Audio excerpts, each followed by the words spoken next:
Alright, shalom, shalom. Giving all praises, honor, and glory to our power Yahweh, Bahasham, Yahushua, Bahasham, Rachak, Qudash.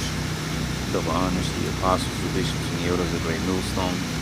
Peace and blessings to the hopeful elect, the tabernacles of David, scattered throughout the four corners of the earth, wherever you may be. And wherever you may be, to you I say shalom and shalom. I really want to share a few videos here. And try to be brief as possible. Nothing really too heavy. Just a typical topic that we might go into. And we'll start right here with this first one, which ties in kind of what we talked about earlier today somewhat, about these nations and their false gods and their idols and things of that nature, and the rituals that they do, all right, towards these false gods and idols. All right, so I'm gonna play this video real quick. Well, ahead of Eid al-Adha, rising inflation and fuel prices are making sacrificial animals increasingly unaffordable for families across Pakistan and Yemen. In Karachi's cattle markets, buyers spent hours searching for cows and goats within their budgets as livestock prices surged sharply compared to last year. I have been here since 10 a.m. and I'm still roaming around the market. It is 4 p.m. now. It is almost 3:30 or 4 o'clock. I have not found any animal yet. The prices of animals are high. The prices of animals have increased up to 100%. Pakistan's inflation rate rose to 7.3% in March, while petrol and diesel prices crossed 403 rupees per litre. Traders say higher transport costs have directly pushed up cattle prices. Freight charges for moving animals has risen from nearly 60,000 rupees last year to over 100,000 rupees in some cases. Our government has increased the price of petrol and diesel by a lot. So for this reason, the transporters earlier in 2025, 2024, they used to ask us for 60 to 65,000 rupees or $215 to 233. Now they ask us for 90 to 105 or 110,000. That is why we charge more money. The price shock is forcing many families to either reduce spending or stretch their finances to fulfill the religious tradition of sacrifice during Eid. Similar concerns are emerging in Yemen, where customers at livestock markets in Sana'a reported sheep, goats and cattle becoming significantly more expensive ahead of the festival. Market organizers say supply has improved compared to last year, but weak purchasing power continues to weigh heavily on consumers already struggling with economic hardships. Prices have risen in an unreasonable way. I think officials should make things easier given that we are approaching Eid. This means that people are struggling and their purchasing power is very weak. Last year, I bought a goat for around 90,000 Yemeni rials, which is approximately 170, and today I am buying it for 130,000 to 140,000 rials. The rise in livestock prices reflects the broader economic impact of higher global energy costs and supply chain disruptions linked to Iran. Pakistan relies heavily on oil imports from Saudi Arabia and the UAE through the Strait of Hormuz, making fuel prices highly sensitive to regional tensions. In Yemen, buyers say livestock prices have risen by nearly 30 to 40%, with some families now considering pooling resources together to buy animals collectively. As millions prepare to celebrate, the economic strain is reshaping spending patterns and highlighting how global geopolitical shocks are feeding directly into household budgets across the world. Alright, so as you see, what keeps popping up on the radar, Hormuz Strait, right? And oil crisis, fuel crisis, energy crisis, this crisis, that crisis. So everything that's happening is unfolding to another level, to another crisis, and so on and so forth. And with the point that I want to make, it's no different from like the Hajj pilgrimage. Remember with the Hajj pilgrimage, all those people were dying of heat. Okay. Now I'm not saying people are dying here, but the reason I mention that is because what the Lord is doing is, through this whole crisis, He's actually making it hard for these heathen nations to even do their worship or service or whatever to their false gods and idols. All right, through this, because he's the only one true living power. All right, and he's making it hard because if your people's, if you people's gods are real living gods, and some of you goddesses, some of you both, all right, if they're real and living, then why are they not standing up and doing something for your people? Okay, now you may say, well your people are still down. Yeah, but according to the scriptures, all right, the remnant of my people are going to be fine, all right, in these latter days. Okay, they have a troublesome time to go through, but the Lord has promised protection and things of that nature.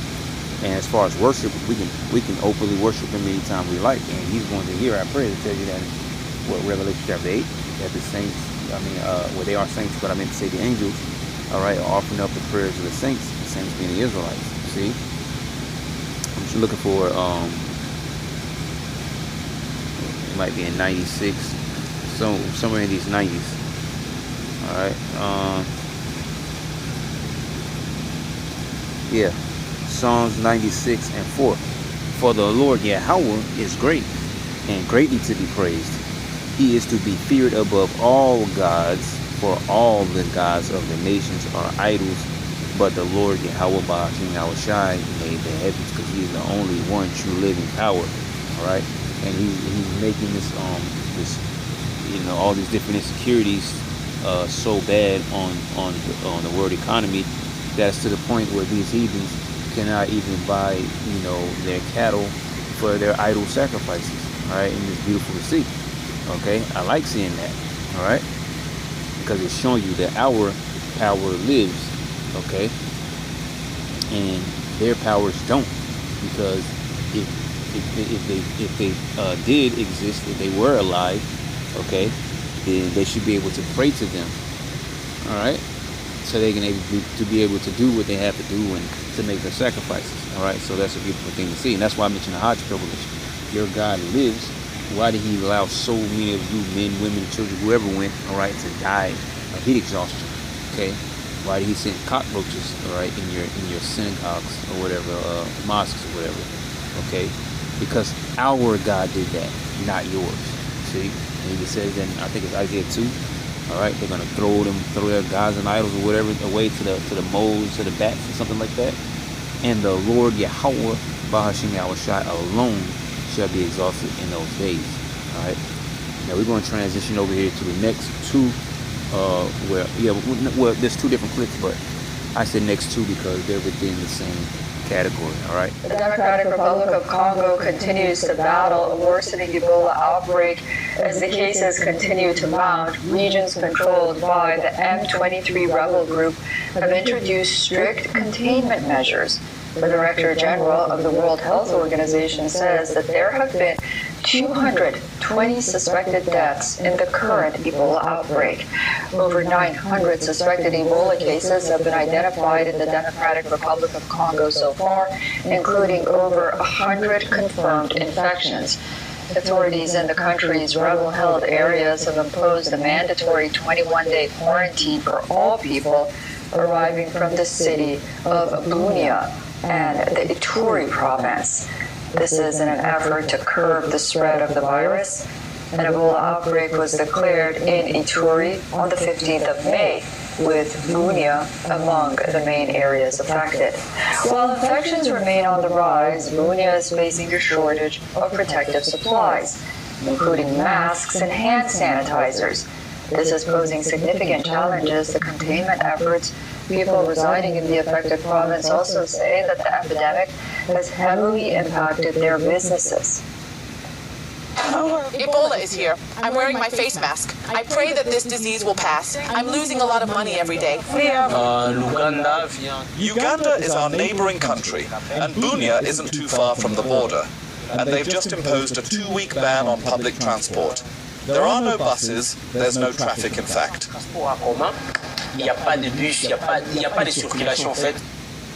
As the crisis deepens, the government of the Democratic Republic of Congo and the rebel groups have started communicating through mediators.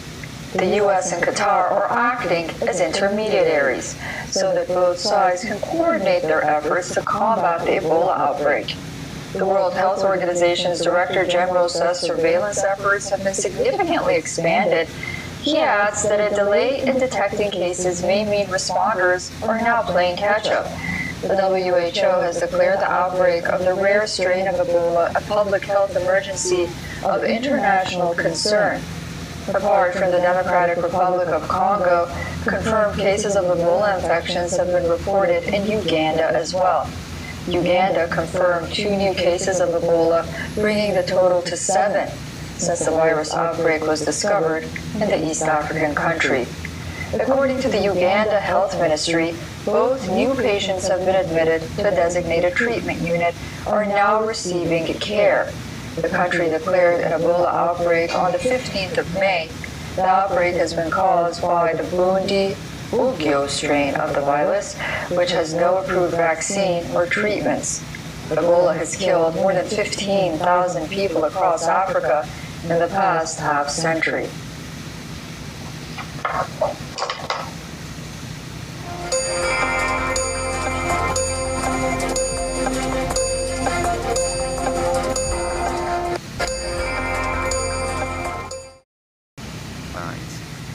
Okay? It says, and everyone that shall be saved and shall be able to escape by his works and by faith whereby ye have believed shall be preserved from the said perils. Right? That's the elect, the hopeful elect remnant.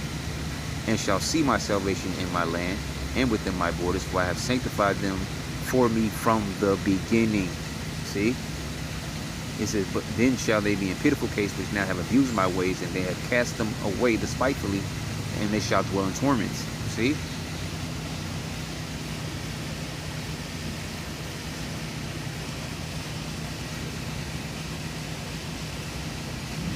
Bear with it. Oh, here we go. Alright. I have to get back over there. 2nd Esdras chapter 15.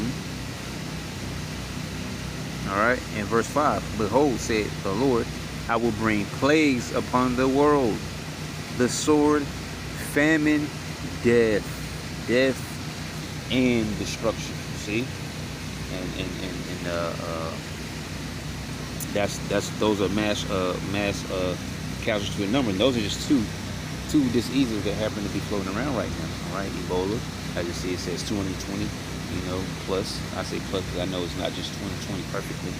All right, 220 plus. For all we know, it could be double that. All right, and then you have the measles. So they say 528 deaths from measles. See, I will bring plagues upon the world, the sword, famine, death, and destruction. Why? For wickedness hath exceedingly polluted the whole earth, and their hurtful works are fulfilled. Where's my other book? Pull up a couple more over here. Job 4 and 7. Remember, I pray thee, whoever perished being innocent, or where were the righteous cut off? All right, and he just spoke about the wickedness in the world and what the Lord's going to do in this age here.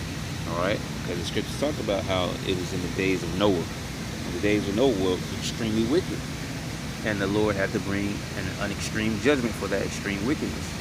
And this is what the Lord is doing in these latter days. All right, but add on that He's also doing these things to deliver, all right, the remnant of His people from out of all these countries. Okay. Remember, I pray thee, whoever perished being innocent, or where were the righteous cut off? All right, we're going to get one more.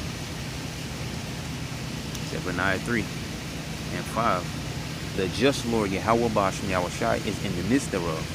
He will not do iniquity, because he is the definition of righteousness. Like, I mean, I really can't even put in the words, right? Righteousness is of Him. Okay, any righteousness that goes forth throughout in the earth, it comes from Him first. All right, He is righteousness personified. All right, that He is the creator of righteousness. He's the creator of all things, right? Like I said, there's really no way to explain it, right? But He can't do evil. He can't do wickedness. He always has a just reason for His cause, all right? In this case, judgments, right? He will not do iniquity. Every morning doeth He bring His judgment to light. He fell it not, but the unjust knoweth no shame. All right, the AMP says the Lord Yahweh is righteous within her. I don't know about the her part, but anyways, he will do no injustice. Every morning he brings his justice to light. You see? He will do no injustice. Every morning he brings his justice to light. He does not fail. But an unjust person knows no shame. And that is part of those that get caught up in that judgment that he brings, renews, all right, day by day. All right, and there's always a sun up and a sun down somewhere. Okay, so this is the Lord constantly judging this earth. Okay, on a 24-hour world clock, constantly, consistently. All right. So yeah, I want to bring those couple things out. So those are Matt's numbers, and mind you, those are just two, because there's other things that are floating around right within this earth. Okay, let's move on. Turkish riot police forced their way into the main opposition party's headquarters on Sunday to evict its ousted leadership. Clouds of tear gas billowed within the Republican People's Party, or CHP, building, while those inside shouted and threw objects at the entrance. It was not immediately clear if anyone was hurt in the unrest. A Turkish court ousted CHP leader Özgür Özel on Thursday, annulling the results of the party's 2023 Congress where he was elected, citing irregularities. On Sunday, Ankara's governor ordered the eviction of those inside the headquarters.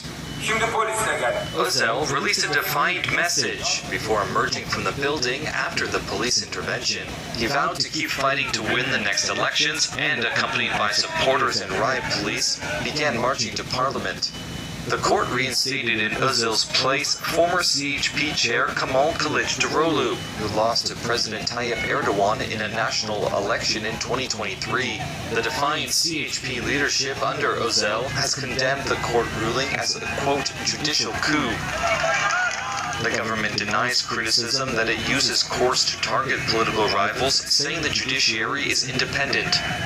State media said on Saturday police had detained 13 people under an investigation into the 2023 Congress and that they faced charges of violating the law on political parties, accepting bribes, and laundering assets derived from crime. Analysts have said they view the court ruling as a test of the balance between democracy and autocracy for NATO member Turkey, and then it could prolong Erdogan's 23-year rule. So here we have yet another protest, which keep popping up constantly. Why? Because of the time that we're in.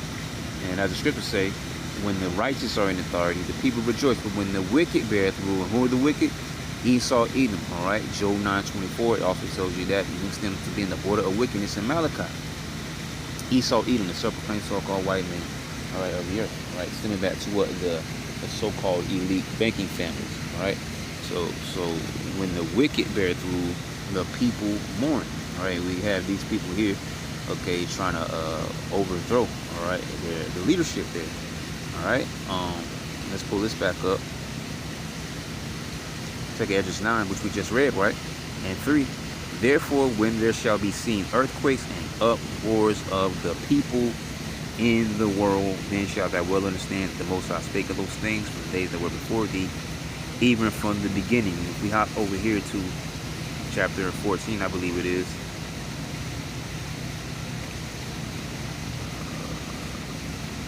Let me see.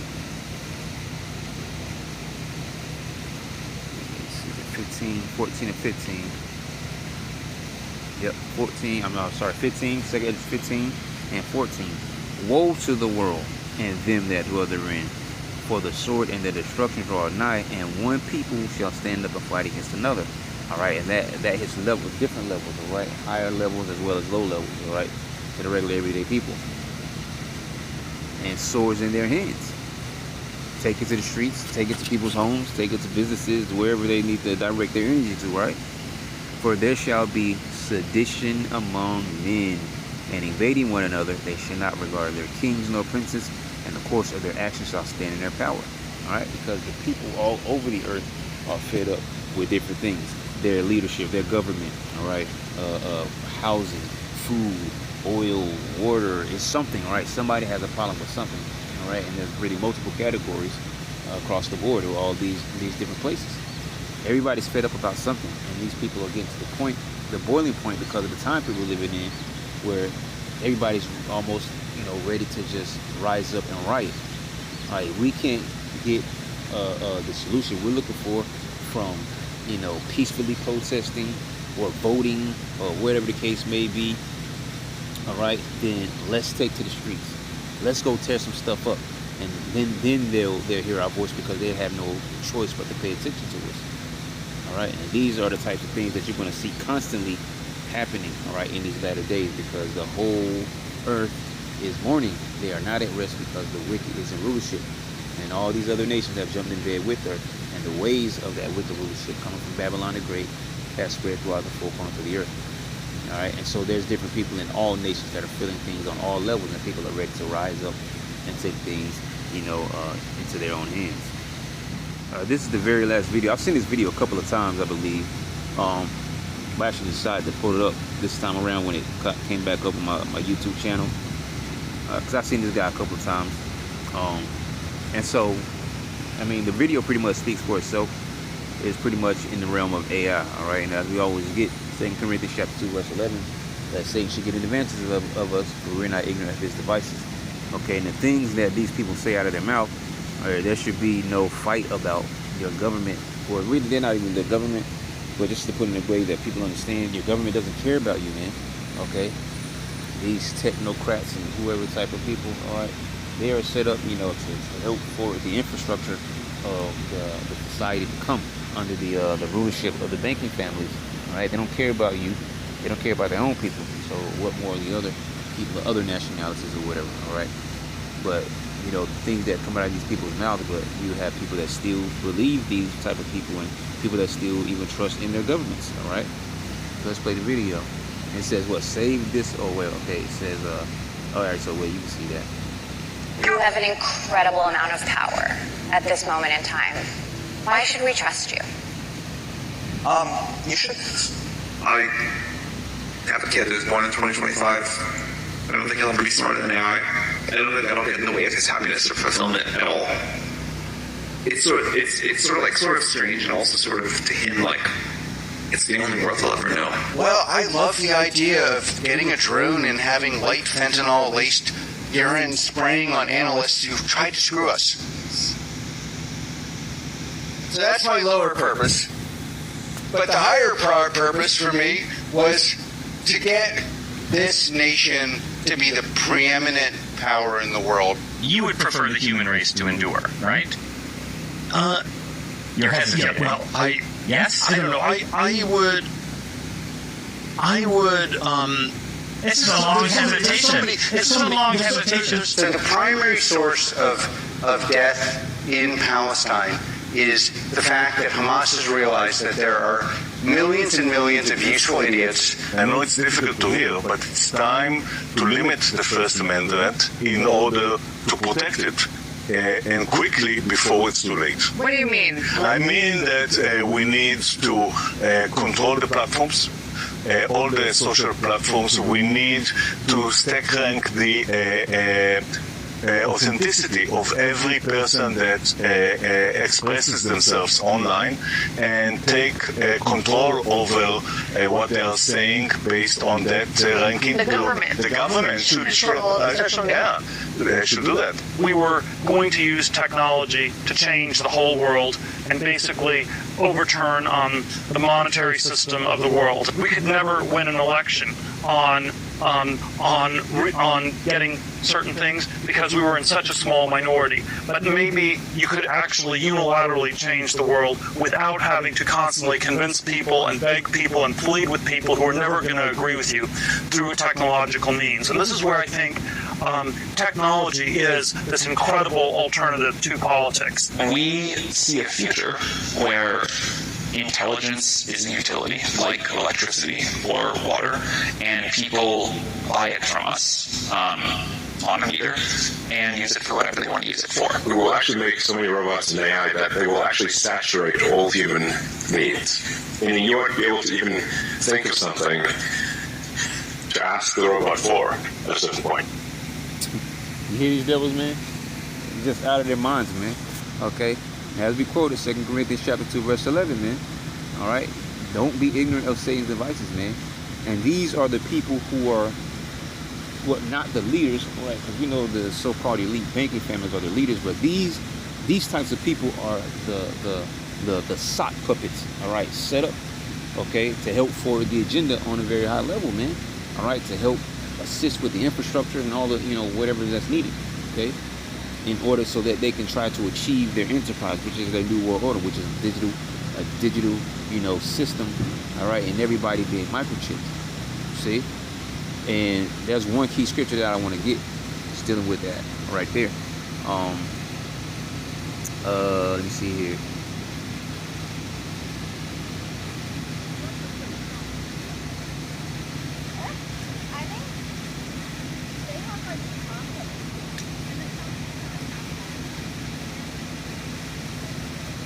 Might be the other chapter. Let me see. Check what's 14.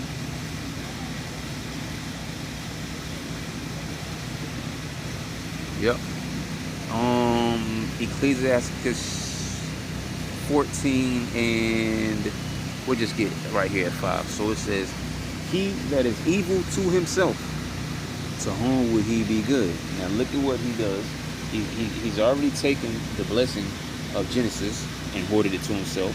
This is why they sleep good and live lavishly, all right? And then you have the regular Edomite who will look down on other regular people because they think they're winning because they have more money, a better paying job, or maybe they own their business and, nice house, couple cars, garage, with all this, and they look down on others because they think they're winning.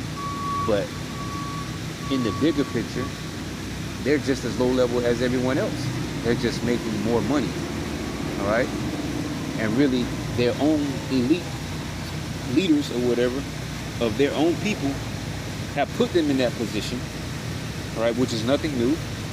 They've been placed in that position and then being fooled and thinking that they're winning because they've been given certain Edomite privileges.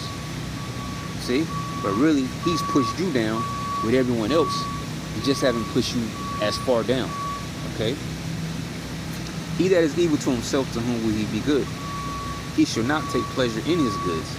There is none worse than he that envieth himself, and this is a recompense of his wickedness. And even these higher ups don't truly fully get along with everything, all right? And then that's a natural thing. You have a group of people at a board meeting, all right? You got, 8, 9 people sitting at a table. Everybody's not going to agree on everything that's said. Some people are going to disagree. You know what that does? It makes where the meeting is prolonged, and possibly they have to schedule another meeting because you have to come back and talk about it. The same thing what happens in like jury duty, okay? If there's an even split, guess what? That case has to go on into one person from either side, all right? It doesn't matter which side, as long as one person breaks and tips the scale on the numbers, they have to keep coming together and talking about it and see if they can hash out this disagreement on what we're going to rule on. This is just exactly how these elites are, okay? They're not a perfect people, and they don't have a perfect plan, okay? They're being led into a trap, their own trap, because the Lord, is guiding them, all right? Not Revelation, but Proverbs 21:1, the king's heart is in the hands of the Lord, and as the rivers of water, he turneth it whithersoever he will. So they don't even know that they're about to be led into their captivity, when really they think they're about to be walked, into a new age enterprise and have rulership and wickedness of the earth for eternity. No. And if he doeth good, he doeth it unwillingly, and at the last he will declare his wickedness. See? Because he's a wicked man, and that's all he's ever going to do is wickedness. The envious man hath a wicked eye, he turneth away his face, and what? Despiseth men. Okay? Because if these people had your interest, all right, they want to work in your favor, they will not be creating what they created. It's the ones, I forget which one of those dummies said that, they have to buy their water from us. Well, who the hell are you? Why do we have to buy water from you? It's a free resource in this earth. But you take it to yourself and then sell it to everyone when it's a free resource in the earth. But see, that goes back to your blessing, that sword. You have the power to do so.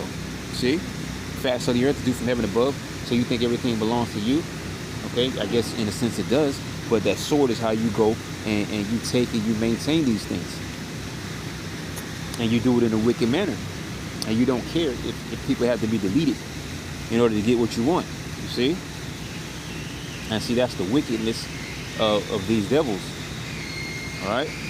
It says he turneth away his face. And the envious man hath a wicked eye. He turneth away his face and despiseth men. Okay, and that should say enough right there. He doesn't care about you Israelites. He doesn't care about the other nations. And we know that because he doesn't even care about his own people. Because if he doesn't care about his own people, he definitely does not care about you. All right. A covetous man's eye is not satisfied with his portion, and the iniquity of the wicked dries up his soul. Okay, and so Esau is not satisfied with the blessing that was given unto him. He wants to take the blessing of Jacob. All right, and it's not going to happen. Okay. A wicked eye envieth his bread, and he is a niggard at his table, a stingy and ungenerous person. All right, and he's done that already with this current system in play, and now he's about to take away all paper currency and make a digital system that further continues to favor him. All right, this 1% of individuals. All right, and puts everyone else in poverty, so they can want to cling to him in the system. All right. So that's probably it. We don't have to really even push it. So I'm gonna just leave it at that. Lord willing, you edify. And next thing I'm going to say, Shalom.